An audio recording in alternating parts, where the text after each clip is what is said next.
Hello and very warm welcome at Amish Shackle 5858. I am Amish Shackle. Following news have been reported by American, European, Asian, African, Australian news channels and the news agencies. So please let's go to the headlines. Tonight there is breaking news right now as we come on. A top American Idol producer and her husband both found dead, killed inside their home, gunshot wounds to the head in separate rooms. And in New York City tonight, the terrifying images, subways full of water, passengers trapped. The states of emergency in the east, the flooding turning deadly, flash floods pouring into the New York City subway system, water rushing down the stairs, raining from the ceiling, passengers trapped in those subway cars, and elsewhere 2 women killed after their car was swept away. The house explosion right in the middle of this emergency. And now the new flood threat at this hour. We are also tracking a potential tropical threat near Florida and where it's headed. Ginger Z is here to track it all. The breaking news tonight that top American Idol producer and her husband both found dead. The chilling homicide investigation now unfolding. Both found with gunshot wounds to the head in separate rooms, and what we've learned at this hour. Also tonight, some major fires burning near the Grand Canyon, now destroying more than 70 buildings, many of them historic, including the famous Grand Canyon Lodge. We're on the scene tonight. They are calling for reinforcements. Tonight, President Trump weighing in now on the Jeffrey Epstein controversy and what he's now saying his Attorney General Pam Bondi should do. The Attorney General is then asked, will she do it? Tonight, that plane crashed right into a neighborhood. And now we hear from witnesses describing the crash and what they did to save the people on board. Oh my God, they're trying to get him out of the plane. Tonight, the dentist murder trial now underway, accused of killing his own wife of 23 years by allegedly slowly poisoning her, what he was allegedly putting in her protein shakes. Tonight, the war in Ukraine, President Trump denying reports that he told President Zelensky to strike deeper into Russia, and Vladimir Putin's response. Back in the U.S. tonight, the boat in Florida in flames, several people on board. The 911 call tonight involving Beyonce's stolen music, the recordings and video on a computer taken from an SUV. The new recordings, they're searching for them, and you will hear the 911 call tonight. A remarkable scene in the east, the race to save a stranded dolphin named Lucky. And the Emmy nominations are in tonight, from The Bear to The White Lotus, and the famous actor finally nominated at 83 years old. And tonight, Disney celebrating 137 nominations. From ABC News World Headquarters in New York, this is World News. Oh, Matt, good to have you with us. Thank you for being here. So joining me now, Matt Whitaker, U.S. Ambassador to NATO. Matt, good to have you with us. Thank you for being here. It is very interesting to watch the arrangement that President Trump has put in place here. First, demanding that NATO members up their defense spending to 5%, and now demanding essentially that they spend it on U.S. weaponry in order to defend themselves against Russia. It seems to be a very creative and very effective plan that we're watching play out here. Your thoughts on where we are?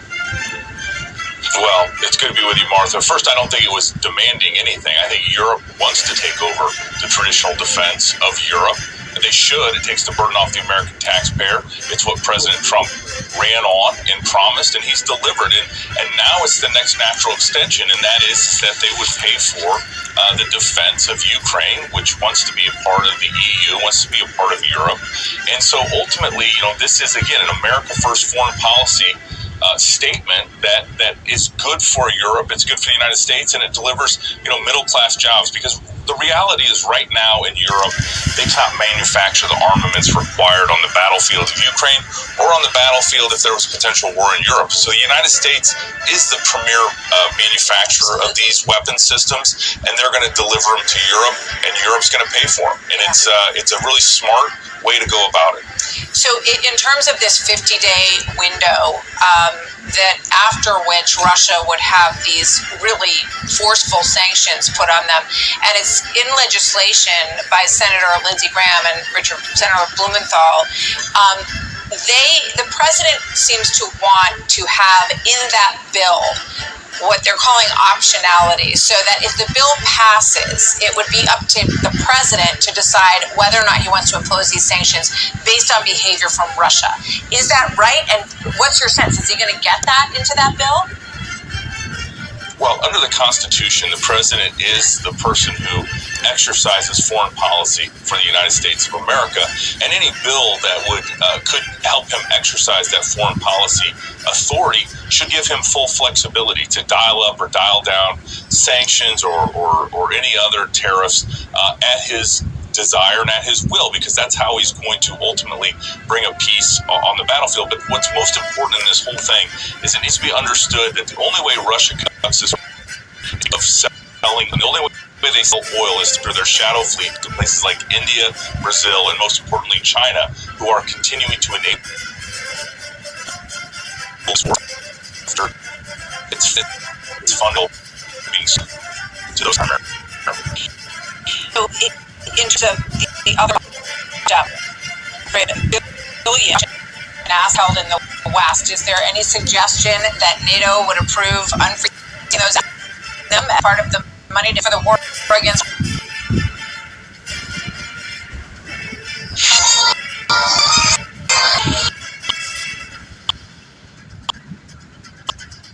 On this minister can be allowed into Canada. Global News investigates growing tariff turmoil. This is clear extortion from the United States. What Canada's Prime Minister now says about the likelihood of a tariff-free trade deal with the U.S. Fast and furious flooding, the torrential rains drenching the northeastern U.S. Plus, a life well run. He had a glint in his eye. He was determined. The legacy of the world's oldest marathoner.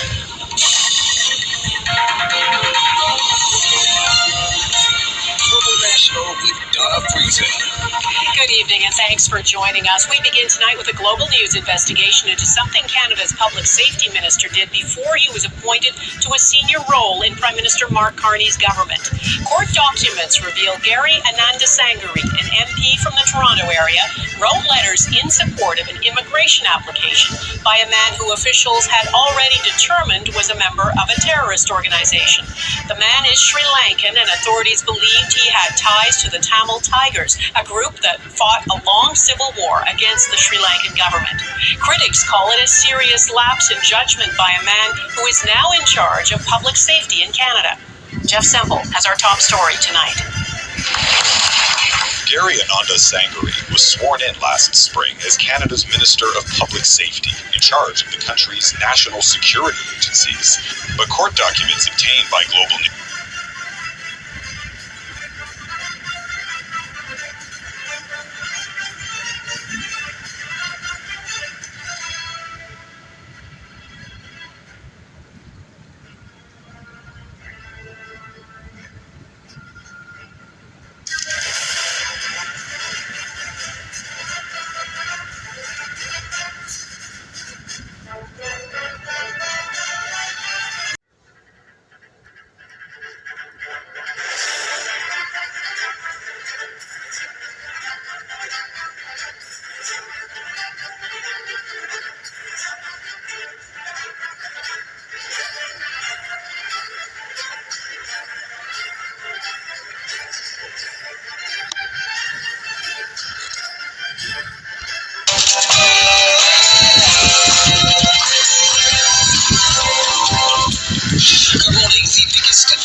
history. The lives of up to 100,000 Afghans put at risk in an unprecedented super injunction to stop all reporting. At a cost of £850 million and almost 7,000 more asylum seekers, is this the most expensive mistake in British history? A serious data incident should never have happened. It may have occurred 3 years ago under the previous government, but to all those whose information was compromised, I offer a sincere apology today on behalf of the British government. Lending rules relaxed, red tape attack. The Chancellor talks tough, but will the markets play ball? Regulators in other sectors must pick up the call that I make this evening. Not to bend to the temptation of excessive caution, but to boldly regulate for growth. The rate of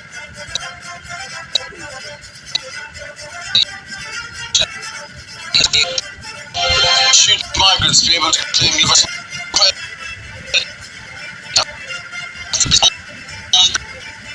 for 8 months?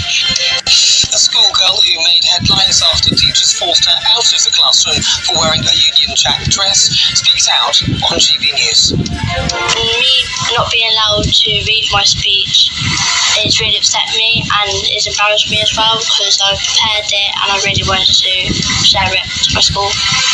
The Open gets underway at Royal Portrush just 24 hours from now, but world number one Scotty Scheffler says golf is leaving him unfulfilled. He's got £65 million in the bank, by the way. And with the countdown on to the start of the Premier League season, could Liverpool be about to spend £120 million to smash the British transfer record?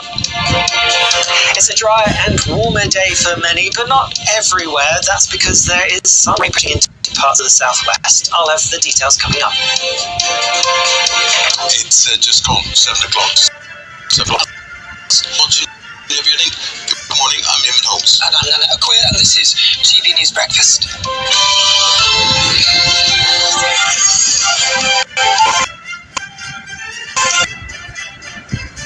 Be visited on France 24 and France24.com. Good morning, sorry, and this is Daybreak.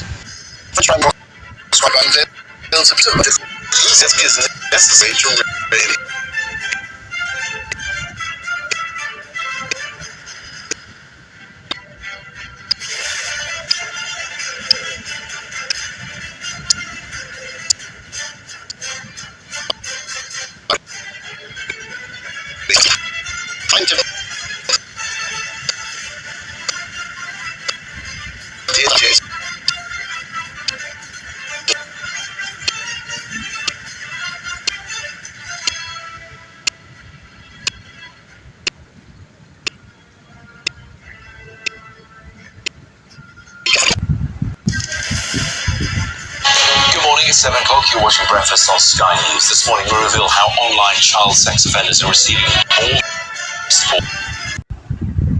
Good morning, it's 7 o'clock, you're watching Breakfast on Sky News. This morning we reveal how online child sex offenders are receiving more free support than their own families.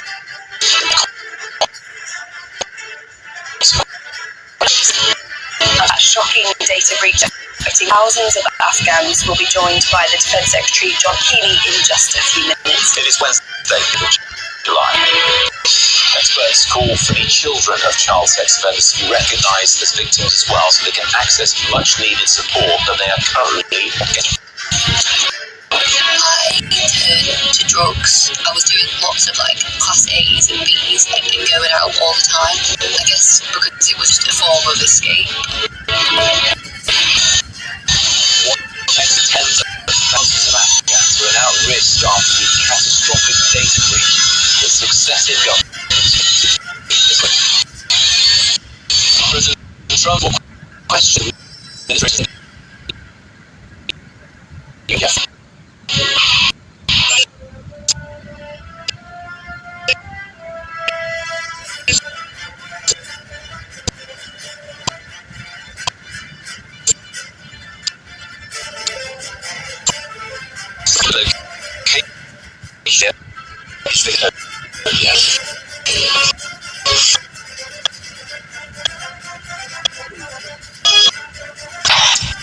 Group just had these now with a small what are they?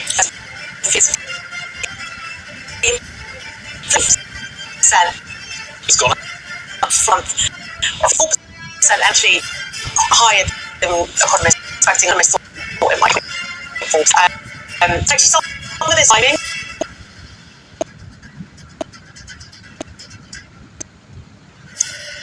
So this is DW News, Berlin.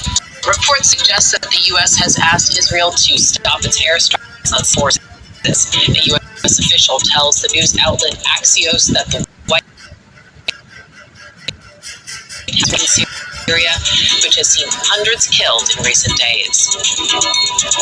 Also coming up, U.S. President Donald Trump says the first of the Patriot missile systems recently promised to Ukraine are to Kyiv and could arrive this as Russia on the country. As severe weather hits parts of the northeast of the U.S., 2 people are killed as torrential rains unleash flash flooding in the states of New York and New Jersey.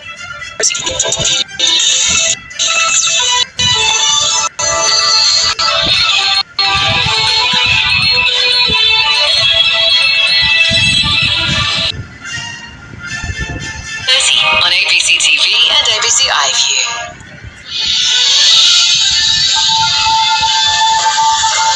Today, Outback led Bradley John died in custody without ever feeling the location of Peter Falconio's body.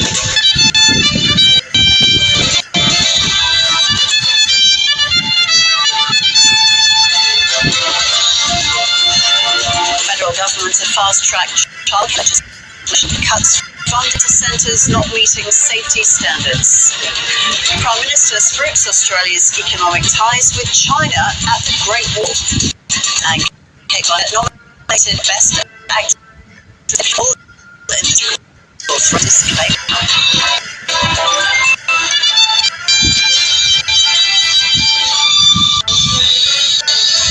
Hello, ABC News, I'm Ros Childs. It was the criminal case that gripped Australia and the world. The disappearance of British backpackers Peter Falconio and his partner Joanne Lees in the remote outback of the Northern Territory.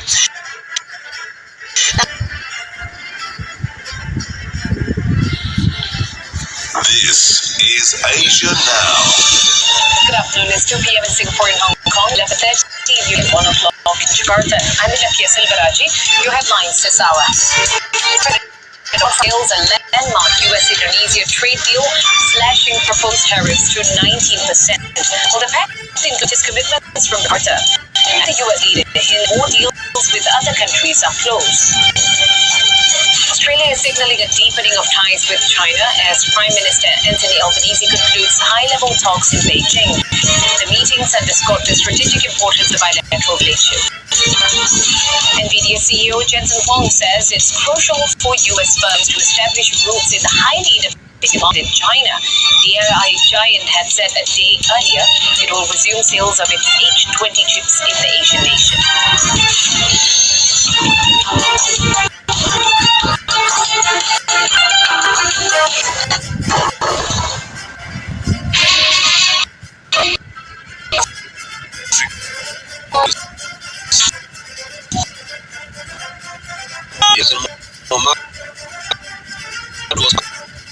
Northwest Nigeria, the thousands of people lined the streets to say their goodbyes. London, where he had been receiving medical treatment, he first took power in Africa's most populous nation in 1983 after a military coup running an authoritarian until fellow soldiers ousted him less than 20 months later. When he was elected in 2015, his first time he became the position to win the election there. Buhari rode into power in that election on a wave of goodwill after promising to rid Nigeria of chronic corruption and security crisis. Described Buhari as a soldier, a statesman to the very core. G20 members are hoping to find a consensus on global financial reforms as the bloc's financing central meeting on Tuesday. Like South Africa, the countries want to find new ways to lessen debt burdens and provide better financing for developing nations. Our presidency places a very strong emphasis on strengthening G20, delivering concrete solutions for stable and effective and resilient international financial architecture, enhancing debt sustainability, addressing liquidity challenges, as well as strengthening multilateral development banks and ensuring financial development. Africans are calling for change. High borrowing costs, better investment, and joke spending on the health, education, and infrastructure programs. One of the things we want to build lighting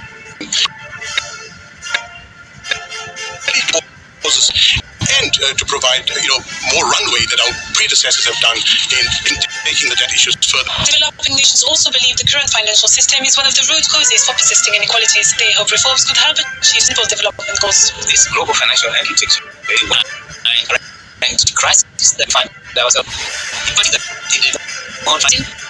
macroeconomic challenges that haunt the rest of the global south. The G20 finance ministers and central bank governors will meet in Durban on Thursday and Friday to pursue the discussion in the context of rising global tensions. With summer now well underway, the results of the 2025 Telegraph British Telegraph paper have elected Cape Town as the best city in the world for the 7th time in a row. More than 20,000 travellers cast their votes. They placed the South African metropolis ahead of Sydney. To explain this, the Telegraph underlined Cape Town's photogenic power. The Victor Alfred was used around face of its list and priority. Go the worry the Vic Cape. So it's also a unique architecture. This rank echoes the city's rising popularity among tourists. Cape Town's growth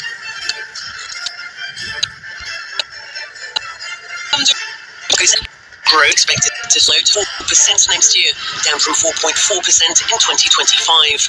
That's according to the country's official statistics agency, HCP. Phosphates and textiles are key to the country's export industry, with its main trade partners in the European Union.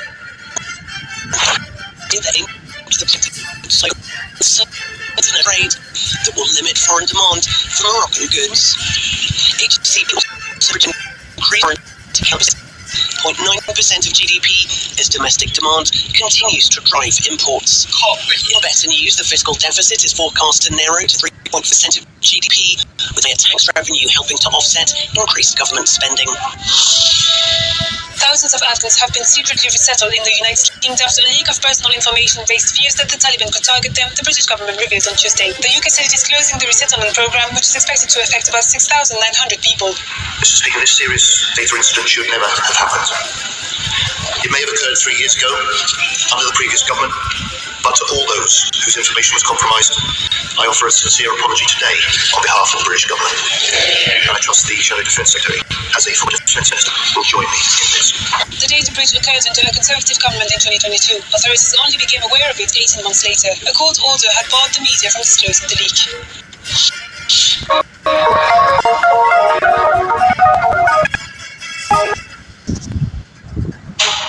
Tonight, 22 million facing new flood threats after a night of deadly drenching rain. Violent summer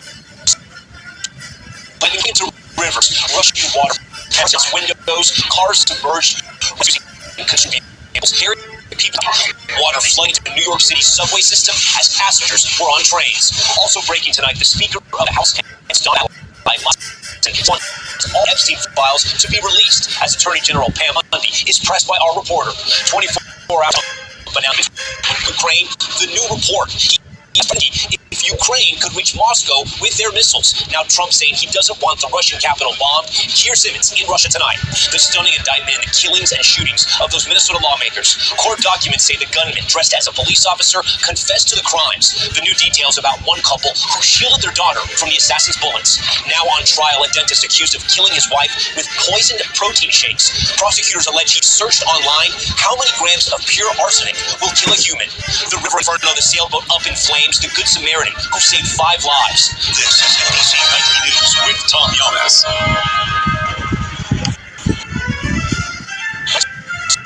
Assistant residents died. The place was dirty. And she says short-staffed. You were caring for 70 people, all by yourself. All by myself. From CBS News headquarters in New York, this is the CBS Evening News. Good evening, I'm Luis Dubois. I'm John Dickerson. More than 1 million Americans live in assisted living facilities, many because they provide the help. House mile south of Boston was an affordable option for dozens of elderly residents, but the picture we got today of conditions inside before the deadly fire Sunday night is disturbing. A worker described for us a filthy facility infested with roaches, and she says it was understaffed. And as for the response by firefighters, the chief said today you couldn't have had enough people here to save everybody that needed help.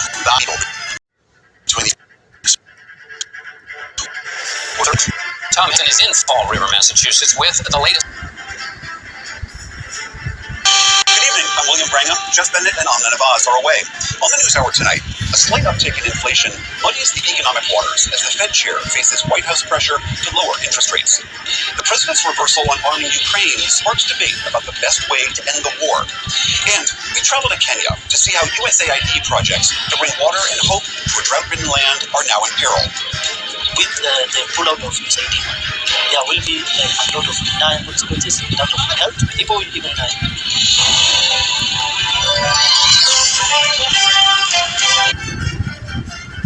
Welcome to Democracy Now!, democracynow.org, The War and Peace Report. I'm Amy Goodman. The U.S. Supreme Court's cleared the way for President Trump to dismantle the Department of Education without congressional approval.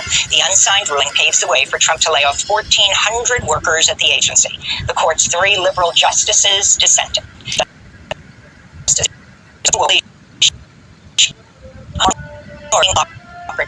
Leavings to suffer from discrimination, sexual assault, and other civil rights violations without the federal resources Congress intended. Sotomayor went on to write, the majority is either willfully blind to the implications of its ruling or naive.